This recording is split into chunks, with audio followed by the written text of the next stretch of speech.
शिरोधार्य कर दानवराज बलि से मंत्रणा करने के पश्चात शंकाशील सेनापति राहु शंका से उभरे और समुद्र मंथन के लिए तत्पर हुए। इसी प्रकार देवगण भी समुद्र तट पर आ पहुंचे, जहां मेरु पर्वत, मथनी और वासुकी नाग रज्जु के रूप में उपस्थित थे।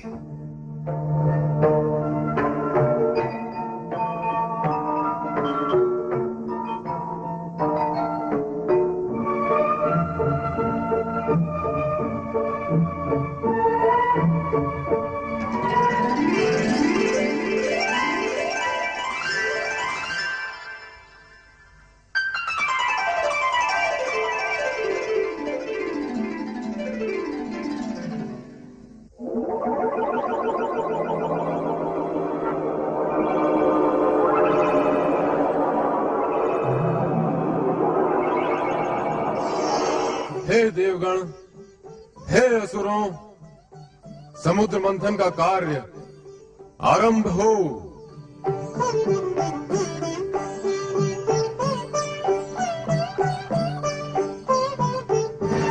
असुरों, तुम वासुकी को पूंछ की ओर से पकड़ो, हम देवता मुंह की ओर से पकड़ते हैं। नहीं, पूंछ का अर्थ पीछे होना, और हम तुमसे शक्ति और बल में तनिक भी कम नहीं, इसलिए हम पूंछ को पकड़े। वो इसलिए कि तुम पातालवासी हो, सृष्टि के अंतिम छोर में रहकर ही तुम सहज रह सकते हो। हाँ? कान में कौन सा मंत्र फूंक रहा हो मणिराज? मंत्र? नारायण नारायण, मैं तो देवताओं से ये कह रहा था, तुम चाहे अपनी जितनी भी प्रशंसा कर लो, परंतु असुरों के समक्ष शक्ति में तुम शून्य हो, शून्य।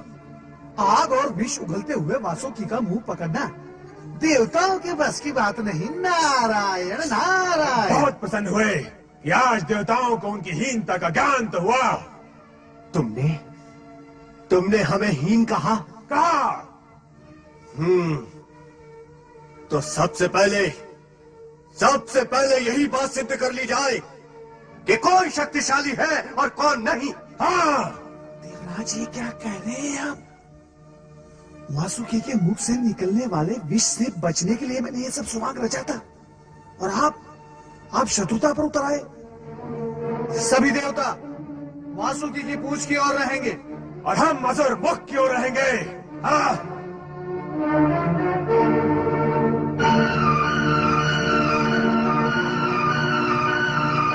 भगवान शिव शंकर की कृपा से समुद्र मंथन की आज्ञा पूर्व ही मिल गई है। शुभ कार्य में विलंब नहीं होना चाहिए, वो उचित नहीं। बोलिए भगवान शिव शंकर की जय। भगवान शिव शंकर की जय।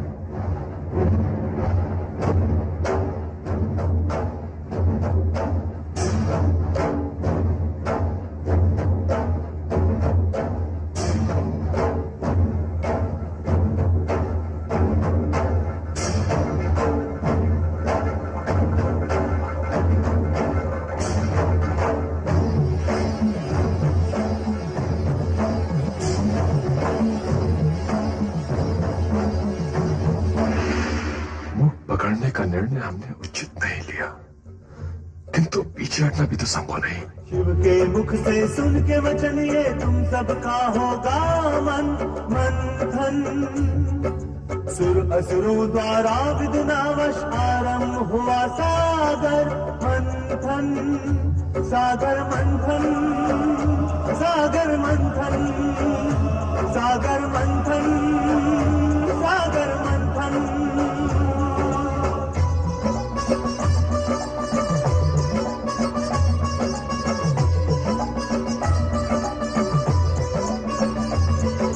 सबसे पहले कालकूट विष धूम्र रूप में निकला, जिसके फैलते ही सुर असुरों संग मानव मन विचला। क्षण भर में ही 3 लोक में मच गया हाहाकार। शिव शंकर तब हुए परस्तुत सुन के करुण पुकार। देवी सती, ये विष इस सृष्टि का नाश कर देगा। उसे इस सर्वनाश से बचाने के लिए हमें इस विष का पान करना पड़ेगा। फिर शिव के संकेत से नभ में कुंभ हुआ एक उत्पन्न। उसमें समाया तरल रूप में विष हो के परिवर्तन। विष पी के उस कंठ में रोका धीरे से मुस्काए। विष पी के उस कंठ में रोका धीरे से मुस्काए।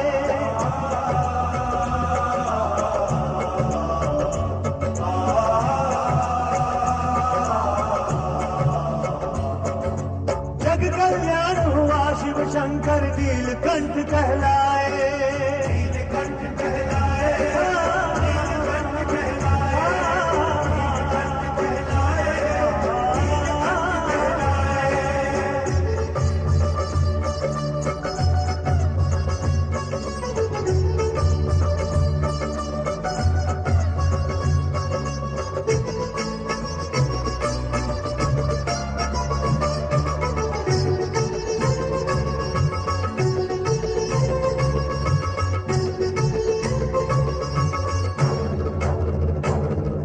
प्रकट हुई तब कमल आसना विष्णु निकट वो आई।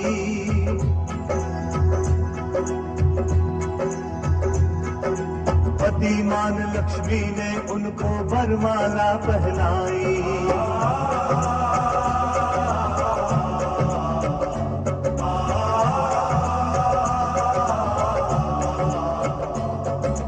विष्णु प्रिया श्री लक्ष्मी ने तब धन वैभव बरसाया।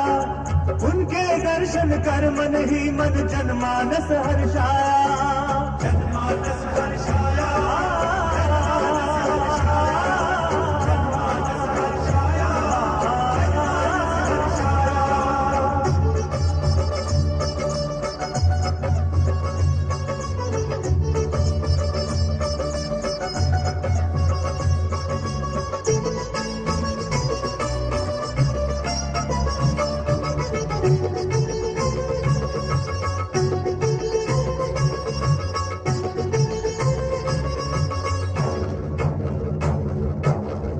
ध्रुव मणि श्री विष्णु जी के कंठ की आगे शोभा बनी।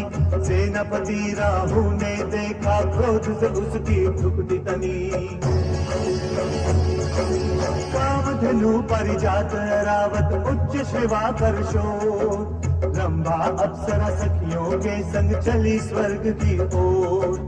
नैया भाले चंद्र जो निकले शिव की शरण में आए। भोले बाबा शिव शंकर तब चंद्रमौली कहलाए। चंद्रमौली कहलाए,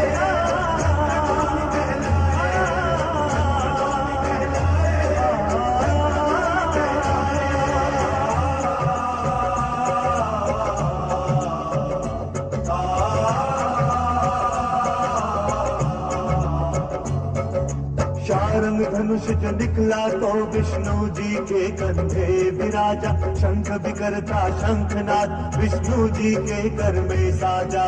निकली सुरा तो भी असुरों ने झूम के सब इतराए। अमृत कुमले धनवंतरी निकले उनकी तरफ सब धाए।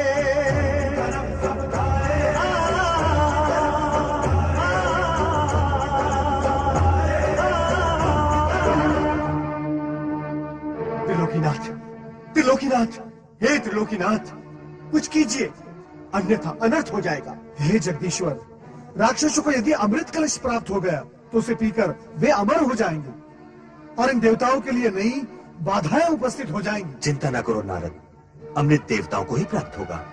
देवगणों से कहो कि वे पंक्ति में बैठ जाएं।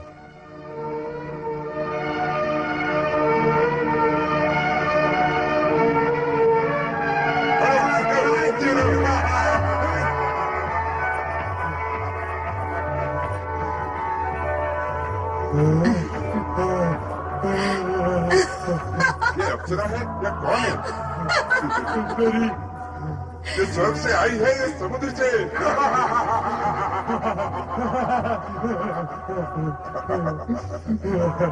कहीं से भी आई हो, पहले अमृत पान तो कर ले। अरे अमृत पान तो बाद में करेंगे, पहले इसके रूप का बदला पान तो कर ले। रूप की रानी रूपमती, तुम कौन हो? कहाँ से आई हो? मैं कौन हूँ और कहाँ से आई हूँ? इन व्यर्थ के प्रश्नों में क्यों अपना समय नष्ट करते हो? सत्पुरुषों, केवल इतना जानो कि मैं तुम्हारी हूँ और तुम्हारे लिए आई हूँ। हमारे लिए आई हो? मन के महल की महारानी, ये तो बताओ यार, किस लिए आई हो?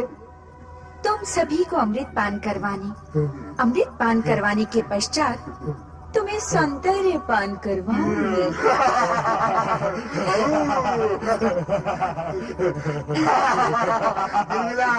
बिलबिला, तुम अमृत पान कराओगे तो कराओ। अमृत जैसे पवित्र पेय का पान करने से पूर्व स्वयं पवित्र होना आवश्यक है। तो फिर हम क्या करें? पहले तुम सब जाकर समुद्र में स्नान करके आओ, फिर अमृत का पान करना। अमृत का पान कराओगे तो करो। अमृत का पान करेंगे।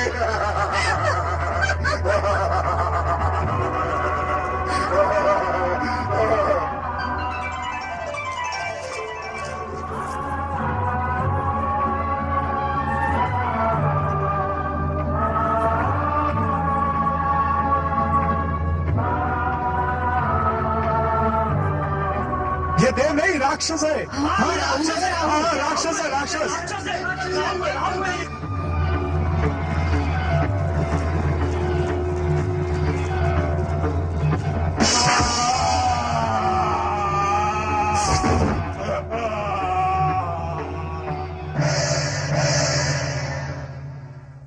सुदर्शन चक्र द्वारा शिरोच्छेद होने के पश्चात राहु के मन में यह शूल चुभता रहा कि सूर्य के कारण ही वो अमृत पान में असफल रहा है।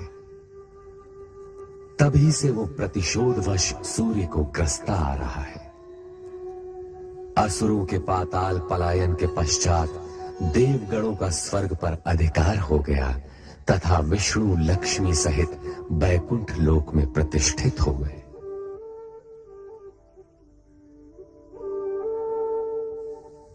हे जगदीश्वर श्रीहरि, आपको पति के रूप में पाकर मैं धन्य हो गई।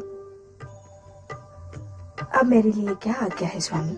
हे महालक्ष्मी, तुम्हें समीप पाकर हम पूर्ण हुए। लक्ष्मी और नारायण को एक साथ देखने के लिए हमारे सारे भक्त लालायित हैं। मैं भी तो समुद्र के जल से आपके चरणों में आने की प्रतीक्षा कर रही थी स्वामी। इतने लंबे समय तक मुझे अपने से दूर क्यों रखा भला?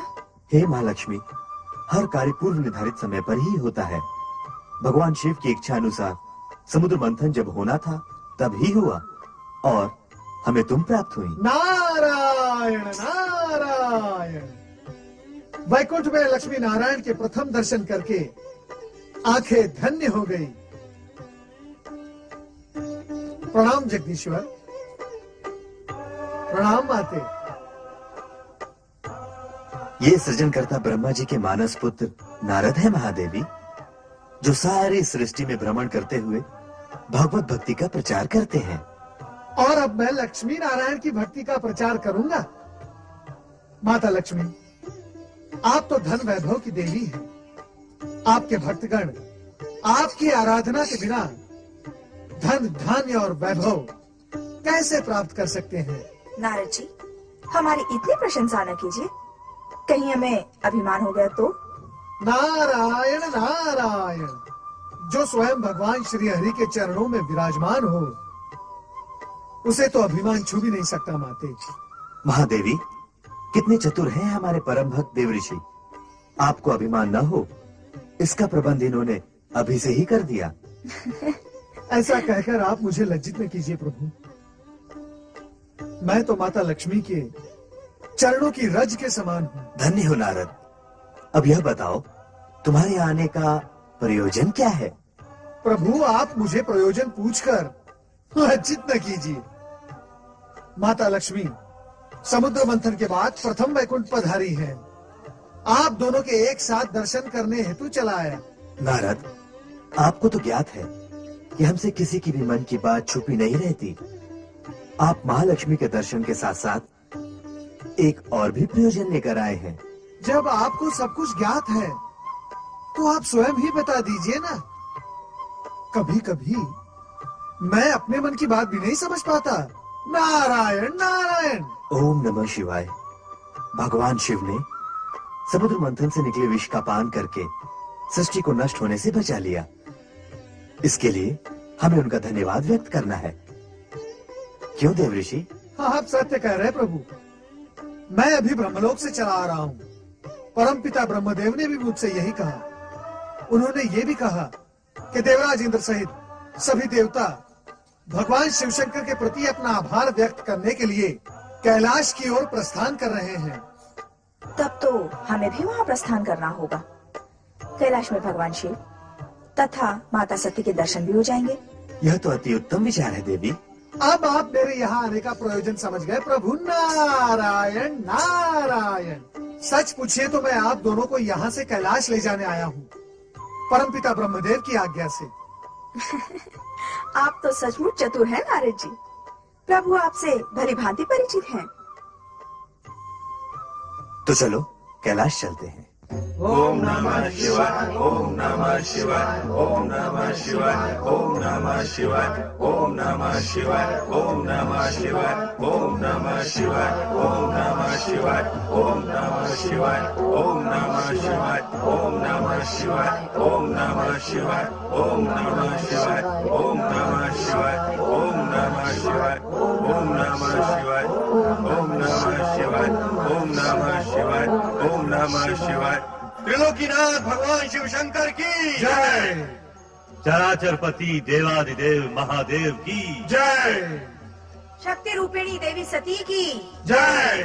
भूत भावन भगवान शिव शंकर की जय। हे सदाशिव, जन कल्याण के निमित्त आपने हलाल अपने कंठ में धारण करके सृष्टि के सभी प्राणियों की रक्षा की है। हम सभी की ओर से आपको कोटि कोटि नमन। ब्रह्मदेव, हमें श्री हरि विष्णु का आभार मानना होगा।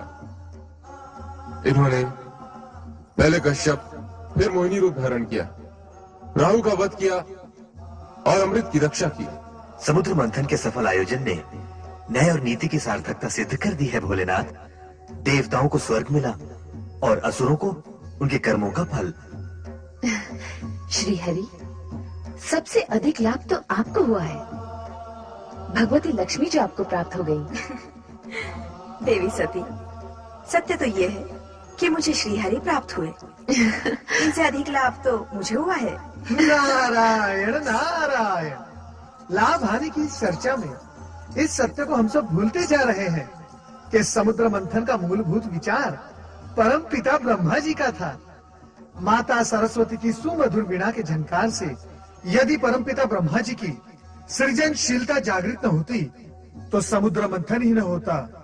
बस नारद बस, अपनी मति की गति को मंद करो और विचार करो कि ब्रह्मदेव की प्रेरणा और श्री हरि विष्णु के सहयोग के उपरांत भी हलाहल विष के लिए समुचित निराकरण न निकलता तो समुद्र मंथन का प्रयोजन, उद्देश्य और समुद्र से प्राप्त अन्य रत्नों की क्या गति हुई होती। माता सरस्वती, शिव के योगदान की श्रेष्ठता तो निर्विवाद है। अंत में संकट एवं विकट की स्थिति को भोलेनाथ ने ही संवारा है। देवराज, मेरी स्तुति करने की अपेक्षा समुद्र मंथन के आयोजन तथा संपूर्ण प्रक्रिया से कुछ संदेश ग्रहण करेंगे तो हमारी सफलता और मंथन का कार्य सार्थक होगा। अर्थात सद्गुण सुफल देते हैं और तमोगुण कुफल।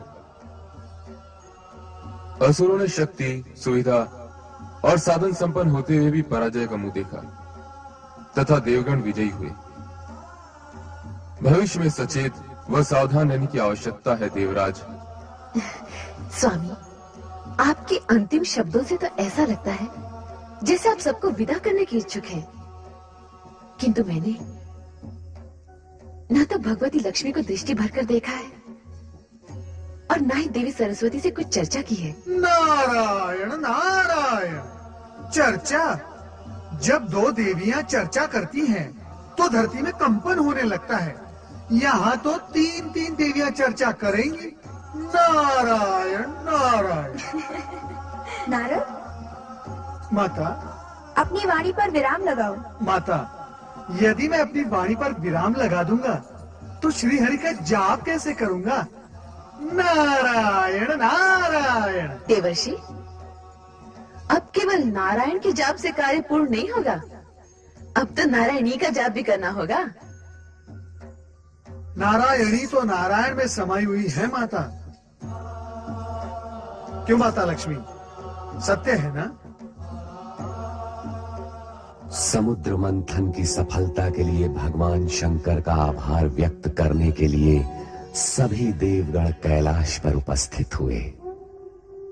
नीलकंठ भगवान शिव के हर कार्य में जगत का कल्याण ही निहित होता है और सृष्टिकर्ता के जगत में दक्ष प्रजापति की 27 कन्याएं अपने हित के निहित पूजा अर्चना पश्चात महल में प्रवेश करती हैं।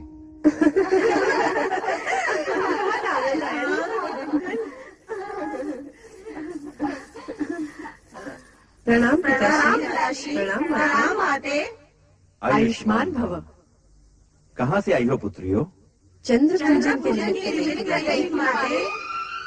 चंद्र पूजन? चंद्र पूजन ही क्यों? उत्तर दो पुत्रियों, उत्तर दो। तुम ही बताओ ना। तुम बताओ ना। तुम ही बता दो रोहिणी बहन। जिस प्रकार बहन सती ने अपने अभिष्ट वर को तपस्या से प्राप्त किया, उसी प्रकार हम भी अपनी पूजा अर्चना आराधना से चंद्र देवता का हृदय जीत उन्हें पति रूप में पाना चाहती हैं। देख लिया महारानी, देख लिया अपनी पुत्री सती को ढील देने का परिणाम। अब ये सब की सब उसी के दिखाए हुए मार्ग पर चलने का प्रयास कर रही हैं। स्वामी, अपनी पुत्रियों के विवाह तो हमें करने ही हैं। चंद्र अति सुंदर और तेजस्वी देव पुरुष है। यदि वो इन्हें भाग गया है तो आपको विवाह करने में आपत्ति नहीं होनी चाहिए। हमारी पुत्री सती अपने पति गृह में कितनी प्रसन्न है। इन्हें भी इनका मनोवांछित पति मिलेगा तो इनके सुख के प्रति भी हमें कोई शंका नहीं रहेगी। किंतु सभी पुत्रों का विवाह एक ही वर के साथ करने का विचार मुझे कुछ अनुचित सा लग रहा है। तुम एक कन्या के विषय में कहो तो मैं चंद्र के माता पिता अत्रि और अनुसुईया के सम्मुख इसी क्षण विवाह का प्रस्ताव रखने को प्रस्तुत हूँ। पिता का कहना उचित है पुत्रियों।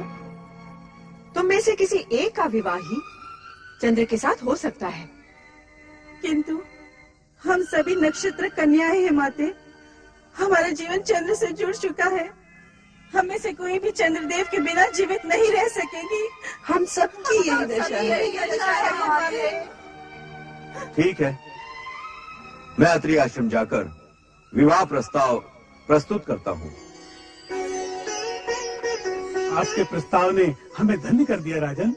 महिमाशाली राजा दक्ष प्रजापति की 27 पुत्रियां हमारी पुत्रवध में बनकर इस आश्रम की शोभा बढ़ाएंगी। ये हमारे लिए हर्ष और गौरव की बात है। गौरव तो आपने हमारा बढ़ाया ऋषिवर अत्रि जी। देवी अनुसुईया, हमारी पुत्रियों को चंद्र जैसा तेजस्वी पति और आप जैसे सात्विक मना सास ससुर मिले, ये उनके किन्हीं पुण्यों का ही प्रसाद है। अब आप आज्ञा दीजिए, विवाह का शुभ मुहूर्त निश्चित होते ही आपको सूचित करूंगा। जैसा आप उचित समझे। प्रणाम ऋषिवर। प्रणाम देवी अनुसुईया। प्रणाम।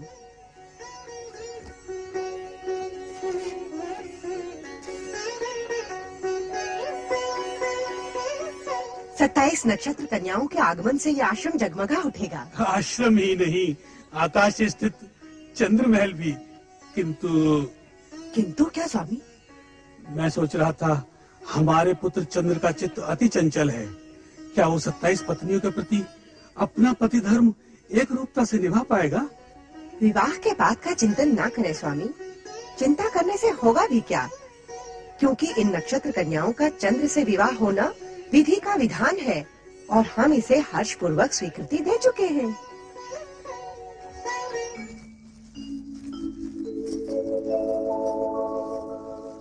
रूपोद्यान प्रफुल्ल प्राय कलिका राकेन्दु निम्बानना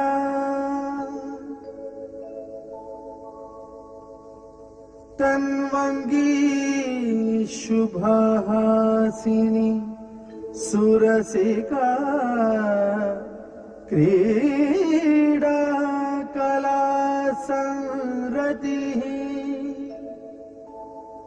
शोभा वारिधिनी सुमूल्यमणि की लावण्य लीलामयी शंछाया मृदुभाषिणी मृगदृगी भूयात् सदा मंगलम्।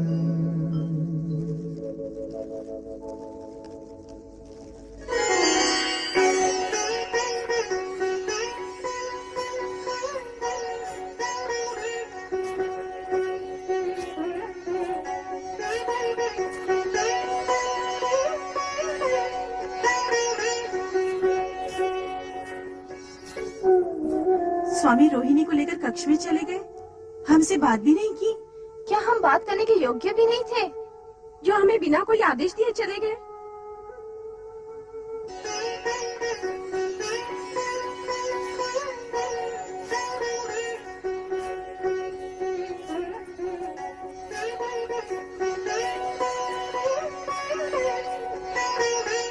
ये क्या प्रिय, मिलन की इस बेला में जब चंद्र रोहिणी को अपने शीर्ष पर सजाने का इच्छुक है, तो रोहिणी उससे छिटक रही है।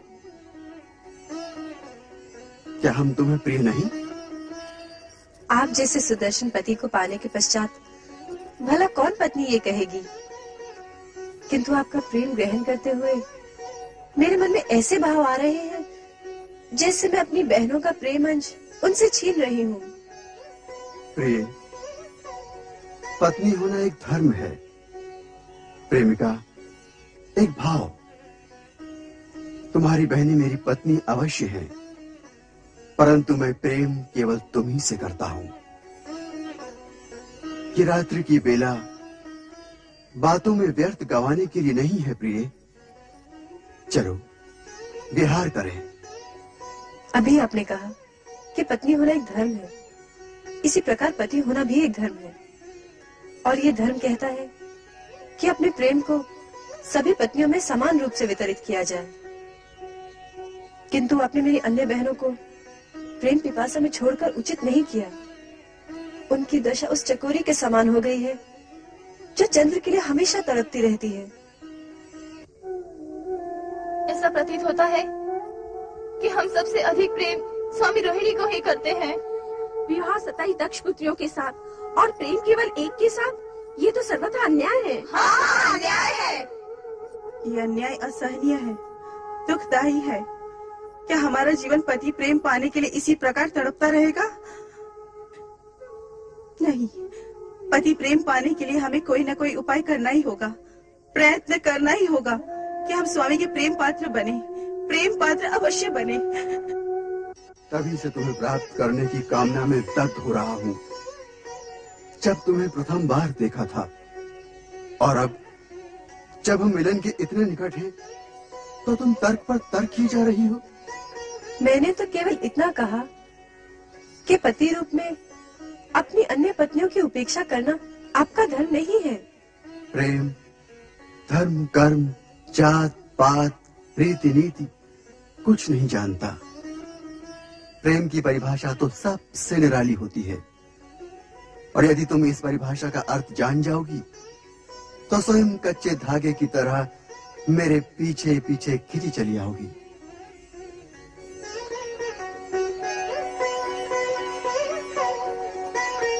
चंद्रदेव द्वारा अपनी अन्य पत्नियों से विमुखता और एकमात्र रोहिणी में आसक्ति एक प्रकार से कर्तव्य पर भावना की विजय है।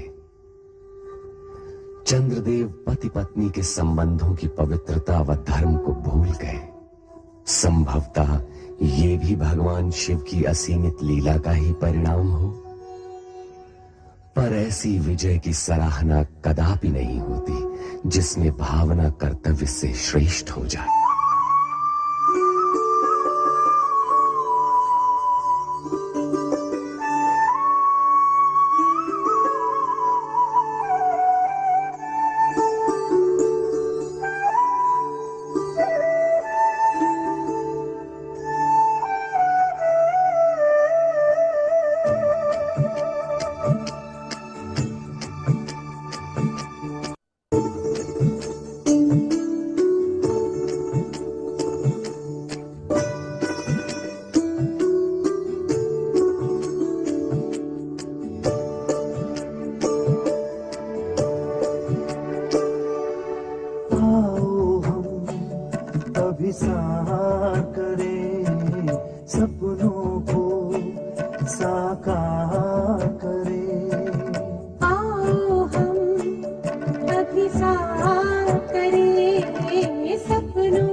सपनों को साकार करे।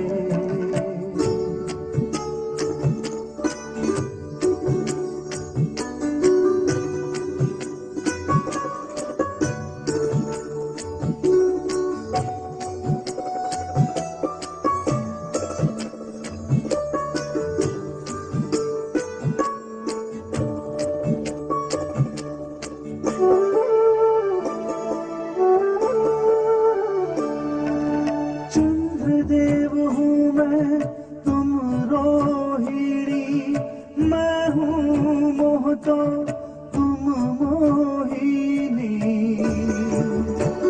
हाँ चंद्रदेव हूँ मैं, तुम रोहिणी, मैं हूँ मोह तो तुम मोहिनी।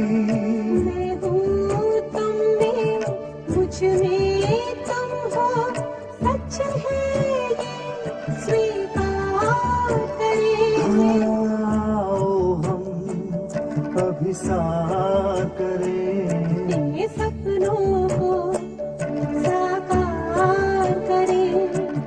प्रेम वश में होकर दोनों वश में ये संसार करें।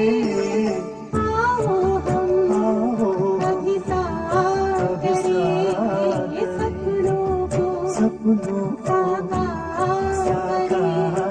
करें। आओ हम अभिसार करें, ये सपनों को साकार करें।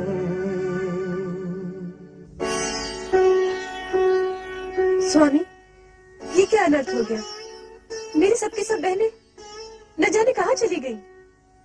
गई होंगी अपने पिता दक्ष के पास अपना टुकड़ा रोने, परंतु रोहिणी, उनके आंसू मुझे तुम्हारे प्रेम से विचलित नहीं कर सकते।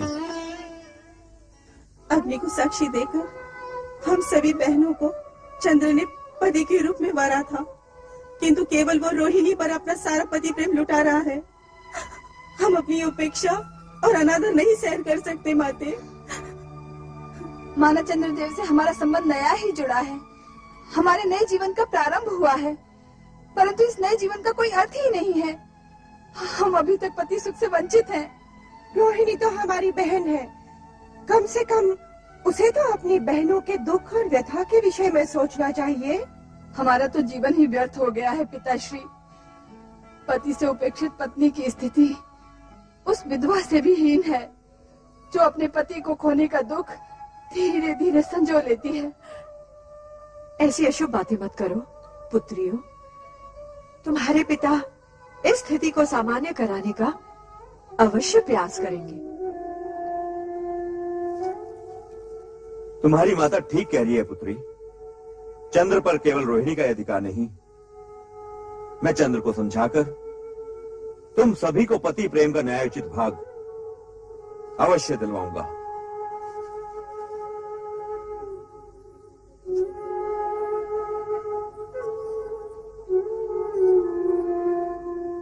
धर्म पत्नी होने का यह तात्पर्य नहीं कि मांग में पति के नाम का सिंदूर सजाए हुए सारा जीवन पति के प्रेम को तरसते हुए ही बिता दिया जाए। पत्नी धर्म के साथ साथ पति धर्म भी जुड़ा हुआ है, और वो ये कि तन मन व्यवहार सदाचार हर प्रकार से पति अपनी पत्नी को सुखी करे। किंतु आपके पुत्र चंद्र ने अपनी 26 पत्नियों की उपेक्षा विवाह की प्रथम रात्रि को ही कर दी। यह वास्तव में दुख का प्रसंग है। जब राजा दक्ष विवाह प्रस्ताव लाए थे, उस समय तुम अत्यंत प्रसन्न हो रही थी, किंतु मैंने कहा था कि चंद्र का चंचल स्वभाव क्या सभी पत्नियों के प्रति उसे न्याय करने देगा?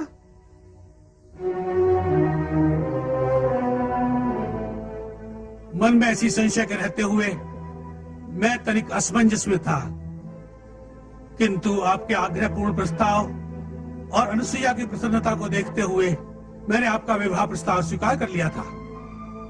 मैं चंद्र को बुलाता हूं। चंद्र आगच्छ, आगच्छ, आगच्छ।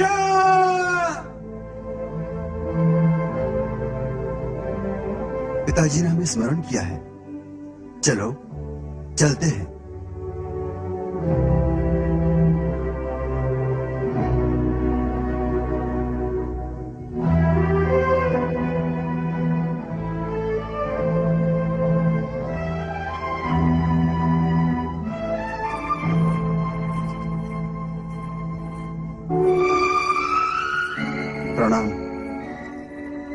प्रणाम पिताश्री। रोहिणी, अत्यंत ही लज्जा और खेद का विषय है। एक और तुम्हारी सहविवाहिता बहनें पति से उपेक्षित अश्रु बहा रही हैं, और एक तुम निर्लज्ज अकेले ही पति प्रेम में विभोर हो रही हो। पिताश्री, मुझे अत्यंत दुख है, किंतु यदि ये सच है रोहिणी कि तुम्हें इस बात का दुख है, तो अपनी बहनों के साथ न्याय होने तक तुम्हें अपने पति के साथ रहने का कोई अधिकार नहीं। आप इनसे पूछिए पिताश्री। अपनी बहनों के साथ भी समान भाव से पति धर्म निभाने की बात मैंने इनसे कही थी, किंतु ये ठीक है, ये जैसा उचित समझे, किंतु तुम मेरे साथ दक्ष महल चलोगी अभी इसी समय। किंतु पिताश्री, मैं कुछ सुनना नहीं चाहता रोहिणी। पिता के लिए सब संतान बराबर होती है, उनके दुख सुख बराबर होते हैं। फिर मैं ये कैसे सहन कर सकता हूँ कि एक पुत्री तो प्रेम के हिंडोले में पेंगे बढ़ाती जाए और शेष सुहागने होते हुए विधवाओं का सजीवन व्यतीत करें? नहीं।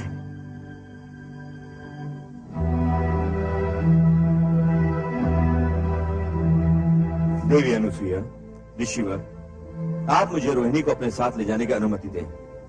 आपने जो सोचा वही उचित है। क्यों स्वामी? मैं भी राजा दक्ष के विचार का समर्थन करता हूँ। रोहिणी, दक्ष महल के लिए प्रस्थान करो। जैसी आपकी आज्ञा।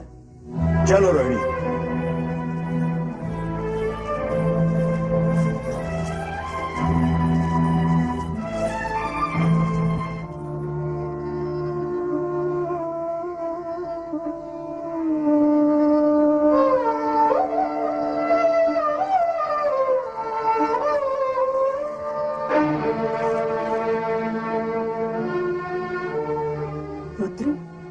यदि रोहिणी पर तुम्हारा ऐसा उत्कट प्रेम था, तो तुम्हारा मात्र उसी से विवाह करना उचित था।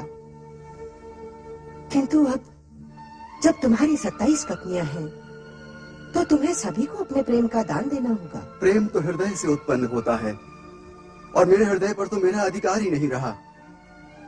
वो तो तभी रोहिणी का हो गया था जब मैंने उसे प्रथम बार देखा था, और अब तो मेरे हृदय और मेरी आंखों में केवल रोहिणी की ही छवि है। रोहिणी से मेरा मिलन शीघ्र ही करा दीजिए, हे शिव शंकर।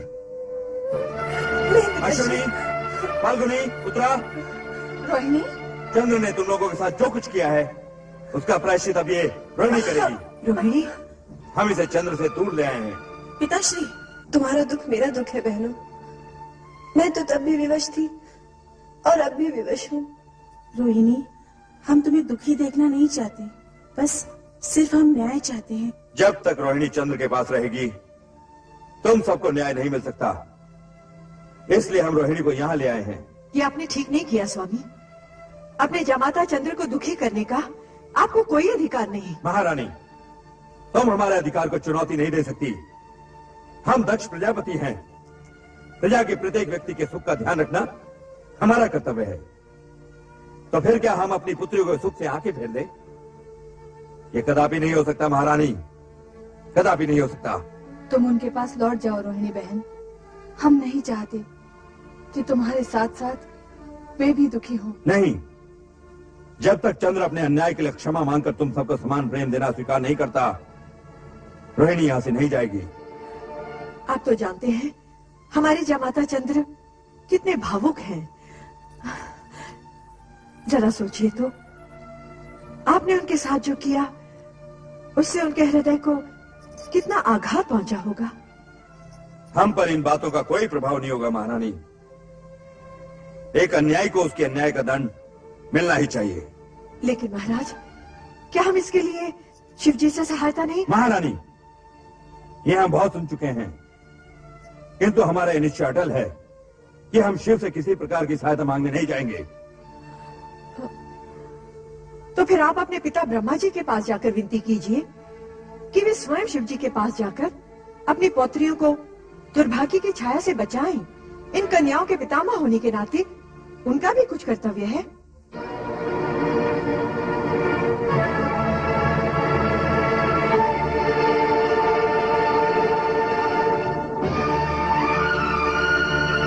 ठीक है महारानी, तुम्हारी इस बात पर हम अवश्य विचार करेंगे। माते, रो मत बेटी, रो मत। मुझे विश्वास है परमपिता ब्रह्मा अवश्य कोई न कोई मार्ग निकालेंगे। रो मत मेरी पुत्री, रो मत। ओम नमः शिवाय, ओम नमः शिवाय। परमपिता, आंखें खोलिए, हम आपसे कुछ कहने आए हैं। आओ पुत्र दक्ष, कहो क्या बात है? मुझे आश्चर्य हो रहा है परमपिता, सृष्टि के रचनाकार होते हुए भी आपको शिव की आराधना करने की आवश्यकता हुई। इसमें आश्चर्य कैसा पुत्र दक्ष? शिव महादेव देवों के देव हैं, उनकी आराधना करना तो संसार के प्राणी मात्र का कर्तव्य है। ये उपदेश आप मुझे नहीं किसी और को दीजिए परमपिता। मैं आपके शिव शंकर के स्वरूप से भली भांति परिचित हूँ। हम इस विषय में विवाद के इच्छुक नहीं हैं। बताओ तुम्हारे आने का प्रयोजन क्या है? मैं देख रहा हूँ परमपिता, शिव से संबंधित हर व्यक्ति हमारे लिए बाधा उत्पन्न कर रहा है, हमारी शांति भंग कर रहा है। हम समझे नहीं, तुम किस व्यक्ति की बात कर रहे हो? अपने जामाता अत्रि अनुसुईया के पुत्र चंद्र की, जो शिव के अति प्रिय हैं। क्या किया है चंद्र? चंद्र ने हमारी कन्याओं के साथ छल किया है परमपिता, उन्हें दुख पहुंचा है। इस बात की जानकारी हमें है। अपनी नक्षत्र कन्याओं का चंद्र से विवाह करने से पहले तुमने हमसे तो परामर्श नहीं किया था। हमें पता था कि चंद्र रोहिणी के समान किसी अन्य से प्रेम नहीं कर सकता। यही विधि का विधान है। परमपिता, विधि का विधान तो यह भी था कि हमारी 27 की 27 कन्याएं चंद्र की पत्नियां बने, और उसी के अनुसार हमने सभी कन्याएं चंद्र को सौंप दी। अब जो हो चुका है उसे परिवर्तित नहीं किया जा सकता। तुम बोलो, तुम्हारी क्या इच्छा है? परमपिता, हम चाहते हैं कि आप हमारी कन्याओं को अर्थात अपनी पोत्रियों को सुखी करने का कोई मार्ग निकालें। अपने आराध्य शिव से कहकर चंद्र को समझाएं कि वो अपनी सभी पत्नियों को समान रूप से प्रेम करे। ये हमारे वश में नहीं है वत्स। किसी के मन की भावनाओं को बलपूर्वक परिवर्तित करना न हमें इष्ट है, न भगवान शिव को। भलाई इसी में है कि तुम अपनी सभी कन्याओं को चंद्र के पास भेज दो। चंद्र को अपने कर्तव्य का ज्ञान होगा तो सब कुछ सामान्य हो जाएगा। हम दक्ष प्रजापति हैं परमपिता। एक बार जो कन्याएं पति गृह से लौट आई हैं, उन्हें बिना इच्छा पुनः भेजना और चंद्र से दया की भीख मांगना हम कदापि स्वीकार नहीं करेंगे। चंद्र को हमारे आदेश के आगे झुकना ही पड़ेगा, झुकना ही पड़ेगा परमपिता। ऐसा सोचकर तुम अनर्थ को आमंत्रण दे रहे हो दक्ष। हम तुम्हें सावधान करते हैं, तुम चंद्र पर बलपूर्वक अपना अधिकार थोपने की चेष्टा मत करना। भगवान शिव तुम्हारा कल्याण करे। ओम नमः शिवाय।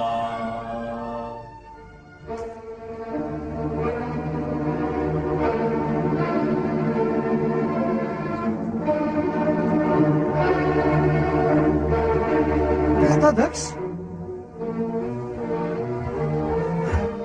नारायण नारायण। कहता दक्ष, आप पृथ्वी का अपना राज्य छोड़कर यहाँ कहाँ भटक रहे हैं? देवर्षि नारद, चंद्र को अपना जामाता बनाने का दंड भुगत रहा हूँ। नारायण नारायण। अर्थात चंद्रदेव ने आपको कष्ट पहुंचाया, परंतु चंद्रदेव तो बेचारे सुंदर, शीतल और प्रेम से भरे हैं, वे आपको कष्ट कैसे पहुंचा सकते हैं? देवर्षि, चंद्र की प्रशंसा सुन हमारा क्रोध जाग उठता है। आप कोई और बात कीजिए। भ्राता, जैसी आपकी इच्छा, परंतु आपकी समस्या क्या है? देवर्षि, ये तो हो ही नहीं सकता कि आपको मेरी समस्या का पता ना हो। चंद्र ने रोहिणी के कारण मेरी 26 पुत्रियों को उपेक्षित कर दिया है, और ये बात पूरे संसार में फैल चुकी है। और आप तो घर घर का हाल जानते हैं। नारायण नारायण। मैं आपसे असत्य नहीं कहूंगा भ्राताध्यक्ष। मैं जानता सब कुछ हूं, परंतु आपके इस व्यवहार से प्रसन्न नहीं हूं। अपनी पुत्रियों के पति के साथ क्या कोई ऐसा रूखा व्यवहार करता है? उन्हें तो प्यार से मनाना चाहिए। अर्थात आप भी उसी का पक्ष ले रहे हैं देवऋषि। तो ये भी जान लीजिए कि यदि चंद्र चुपचाप अपनी पत्नियों को अपने साथ ले जाकर क्षमा मांग लेगा तो हम भी उसे क्षमा कर देंगे, अन्यथा परिणाम अनिष्ट होगा। जाकर कह दीजिए चंद्र से। नारायण नारायण, धन्य हो भोलेनाथ, धन्य हो। चंद्र और दक्ष प्रजापति की बुद्धि विपरीत करने में जगत कल्याण का मार्ग अवश्य छुपा हुआ होगा। आपकी लीला आप ही जाने। ओम नमः शिवाय। ओम नमः शिवाय। ओम चंद्र, नमः शिवाय। चंद्र, ओम नमः शिवाय। बेटा चंद्र, ओम नमः शिवाय। चंद्र, नमः शिवाय। बेटा चंद्र, ओम नमः शिवाय। कहाँ है तू चंद्र? ओम नमः शिवाय। चंद्र तो चला गया देवी। मैंने उसे बहुतेरा रोका, किंतु उसे रोक पाना संभव नहीं था। रोहिणी के जाने से चंद्र के मन को आघात लगा है, उसे यहाँ से नहीं जाने देना था। मुझे तो लक्षण कुछ अच्छे दिखाई नहीं दे रहे देवी अनसुईया। दक्ष का वो रूप, चंद्र का विषाद, लगता है कहीं कुछ अनिष्ट न हो जाए। ऐसा अशुभ न बोलिए स्वामी। प्रभु से प्रार्थना कीजिए कि हमारा चंद्र इस संकट से सकुशल निकल आए। अब तो भगवान शिव शंकर का ही आसरा है। चलो देवी, हम दोनों मिलकर भगवान शिव की आराधना करें।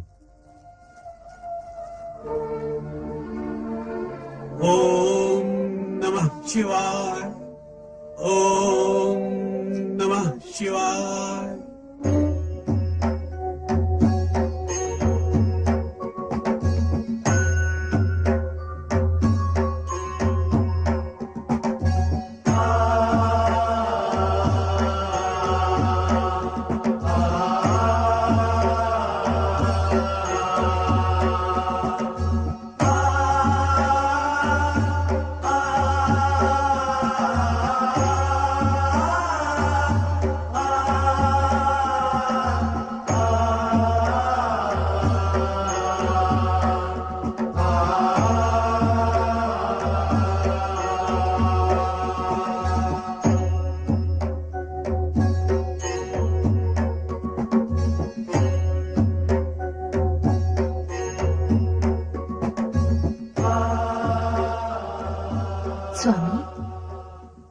स्वामी, मैंने कहा आंखें खोल भी दीजिए। नारायण नारायण।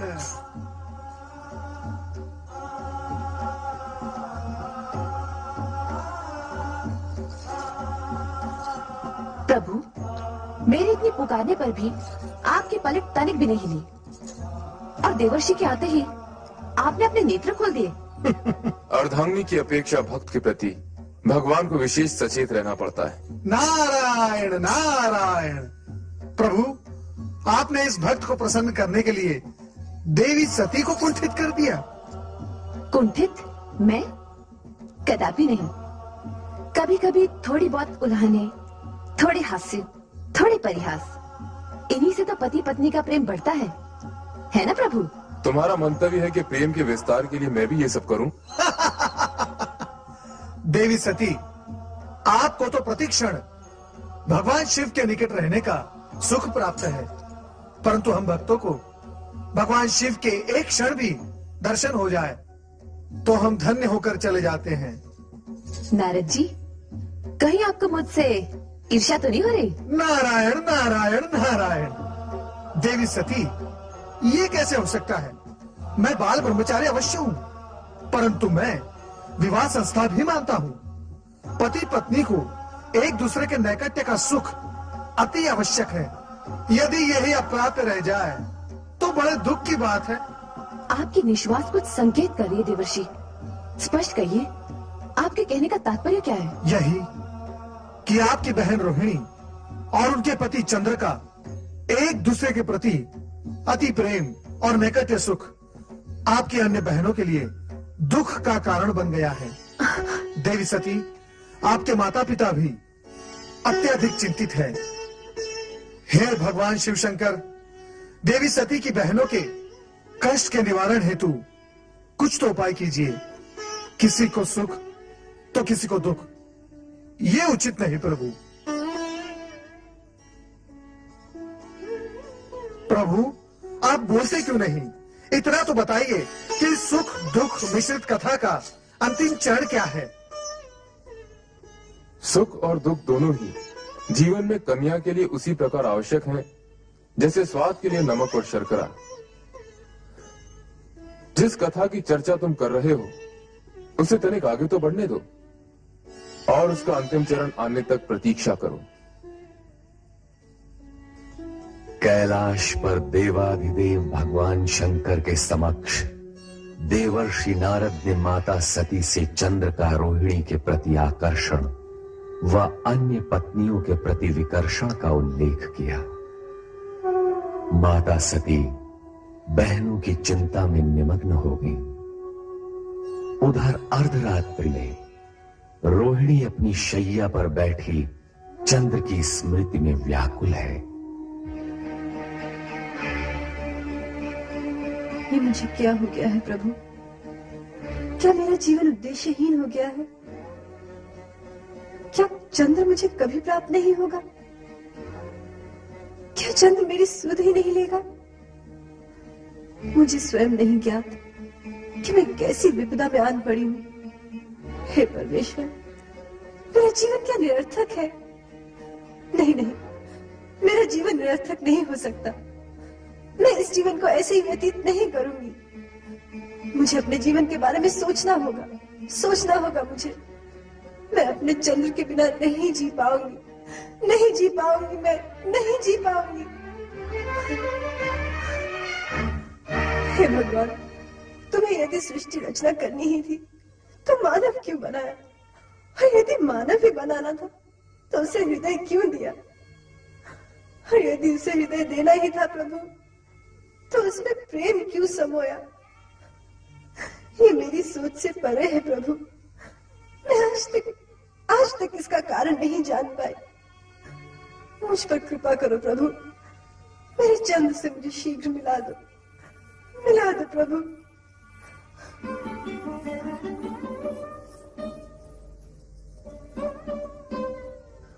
रोहिणी, जिस पति को प्राप्त करने के लिए हमने इतनी पूजा और अर्चना की, उसी ने जब हमें ठुकरा दिया तो हमारा हृदय विदीर्ण हो गया।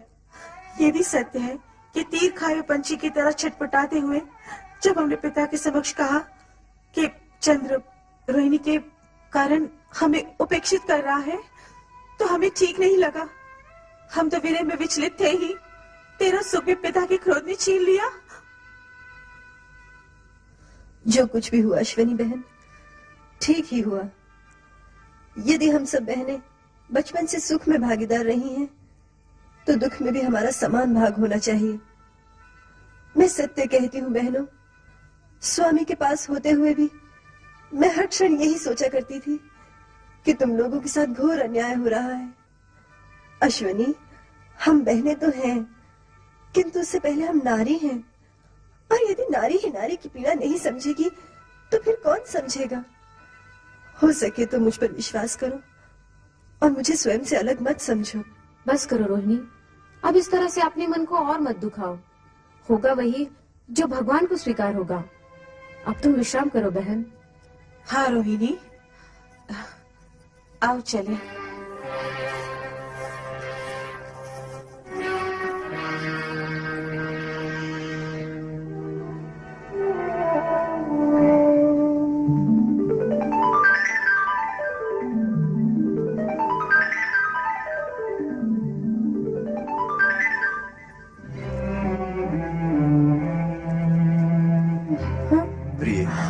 स्वामी आप चलो मेरे साथ चंद्रमहल चलो।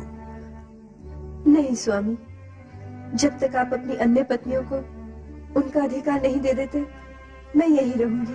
मैं तुमसे प्रेम करता हूँ प्रिय, केवल तुमसे, और तुम्हारे अतिरिक्त ये चंद्र किसी और से प्रेम कर ही नहीं सकता। तो फिर आप मुझे भी भूल जाइए स्वामी। मुझे आपके विरह की अग्नि में जलना स्वीकार है, किंतु अपनी ही बहनों का सुख सौभाग्य छीन लेने वाली नीच स्त्री का कलंक लेकर मैं जीना नहीं चाहती। आप तुरंत यहाँ से चले जाइए स्वामी। तुम्हारे बिना मैं जीवन की कल्पना भी नहीं कर सकता। चंद्र जो दूसरों को शीतलता बांटता फिरता है, आज स्वयं तुम्हारी विरह की अग्नि में दहक रहा है। मैं तुम्हें यहाँ से लेकर ही जाऊंगा रोहिणी। नहीं स्वामी नहीं, नहीं नाथ नहीं, ऐसा मत कीजिएगा, अनिष्ट हो जाएगा। आप मेरे पिताश्री के क्रोध से अवगत नहीं, यदि उन्होंने आपको यहाँ देख लिया तो न जाने क्या होगा। मुझे छोड़ दीजिए स्वामी, छोड़ दीजिए। चंद्र, तेरी ये उदंडता, नीच पापी, छोड़ दे मेरी पुत्री को। ये मेरी पत्नी है और अब आपका इस पर कोई अधिकार नहीं। पत्नियां तो यहाँ तुम्हारी और भी हैं, ले जाना है तो सभी को ले जाओ। विवाह मात्र शरीर के साथ फेरों से नहीं, मन के वर्ण करने से होता है, और मैंने मात्र आपकी इसी पुत्री को मन से वरा है। चलो रोहिणी। ये हट छोड़ दे चंद्र, नहीं तो मैं तुझे शाप दे दूंगा। नहीं पिताश्री, ऐसा अनर्थ मत कीजिएगा। तो कह अपने इस पापी पति से तुझे तत्काल छोड़ के यहाँ से चला जाए, नहीं तो मेरे क्रोध की ज्वाला इसे भस्म कर देगी। चंद्र अपनी रोहिणी को लिए बिना यहाँ से नहीं जाएगा। यदि ये तेरी हट है तो सुन, अपने जिस पौरुष और सुदर्शन व्यक्तित्व पर तू फूला फूला फिरता है, उसे क्षय रोग नष्ट कर देगा, नष्ट कर देगा। ये मेरा श्राप है। स्वामी,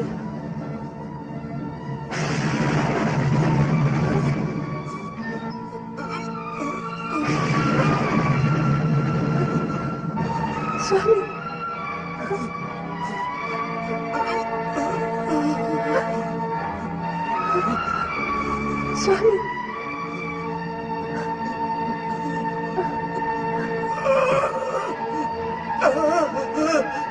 स्वामी, स्वामी, स्वामी, नहीं स्वामी, नहीं स्वामी, आंखें खोलिए स्वामी, स्वामी, नहीं स्वामी, स्वामी, स्वामी,